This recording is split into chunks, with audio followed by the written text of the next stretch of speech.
Hey, what's up, YouTube? It's St. Lucifer here, coming to you with the first commentary guide yet on next. I hope you enjoy.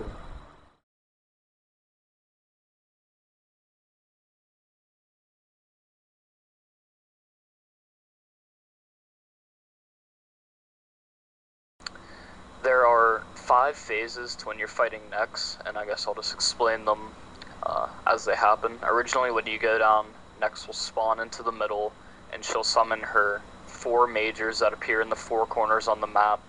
There's each one corresponding to one of the diamonds you found in the Desert Treasure Quest: the Blood Diamond, the Smoke Diamond, the Black Diamond, and the Ice Diamond. The first phase, when you fight Nex, is the Smoke Diamond. She sits there and she'll say, "Let the virus flow through you." And when that happens, you'll see players around you, including yourself if you're standing near Nex when she does this, starting to cough. A face mask or a Slayer helmet will not stop this. If you're next to her, you are infected with it. And what it does is it slowly lowers your stats, which includes prayer. And the only way to get rid of it is go isolate yourself from every other player. If it works like adjacent boxes, like when you're barraging, how there's that 3x3 square that affects.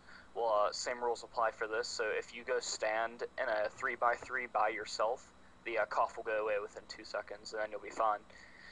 So if you see her doing that, move away, and if you see your player coughing, just back away for a little bit until it stops.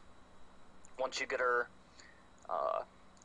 a bit down, probably like a fifth of her life points down, she'll say, "Famas, don't fail me." And this is her first minion, the Smoke minion, that is located in the northwest part of the circle.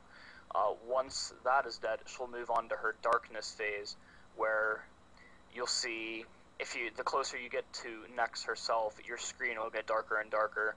So and generally, just a tip, ranging this boss is much more effective than meleeing. Meleeing does make for faster kills, but you also get tanked much, much harder.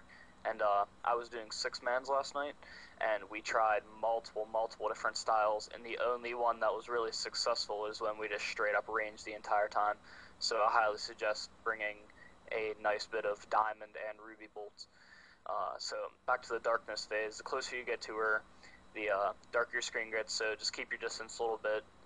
She'll say, "Embrace the darkness." This doesn't mean anything. It's just somewhat people panic when they see her talking, but just kind of focus on your feet in this phase, because you'll see black dots appear below you, and if from the time you see them to about a second later, they explode and they can hit up to 650 damage.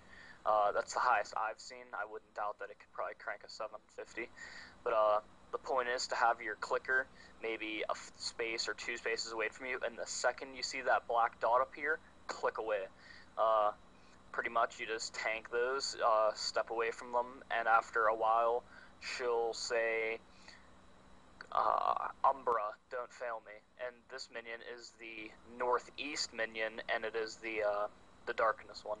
So after you kill her, next second to last phase. Her third phase is the Blood phase, and what happens there is it's really easy. She pretty much just uses Blood Barrage on everyone, hits really low Magic Protect with, Carol's Dehyde, Armadillo, and it'll usually hit a 0. Every once in a while, you'll see her say, "A Siphon will solve this," and she'll kind of lean over, and you'll see hit splats will turn purple. The second you see this, immediately stop attacking, click off, because anything you hit actually gives her HP. Every so often, she'll also summon Blood Reavers, which you also notice is a KC monster. They're pretty easy to deal with. I find just killing them is probably your best option, because you're usually going to be. I also suggest Magic Protect if you're range protecting. There's only one of her phases range, and it's really weak, so I do not suggest ranging at all. Range protect, so just keep your Magic Protect on the entire time. But these monsters will hit like constant 50s, and comboing with Nex, it can be pretty nasty, so altogether I suggest keeping your Rage Protect on. When you see these Blood Reavers spawn, there'll probably be about 4 to 6 of them. Just have you and your team dispose of them with some Diamond Bolts instead of Ruby, because Ruby won't spec on them because they don't have that much HP. So after a while, that phase will end, and she'll say, "Pror, don't fail me now."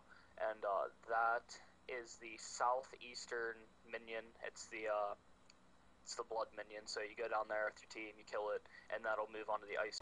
Next creates an ice wall that surrounds her, and if you're meleeing, it's good to stand either next to her, or when you see this ice wall appear around her, stand under her.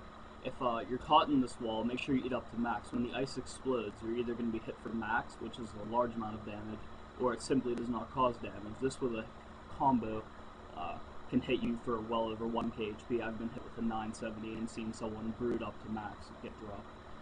So next in this ice phase, seemingly has very little defense, so you should make quick work.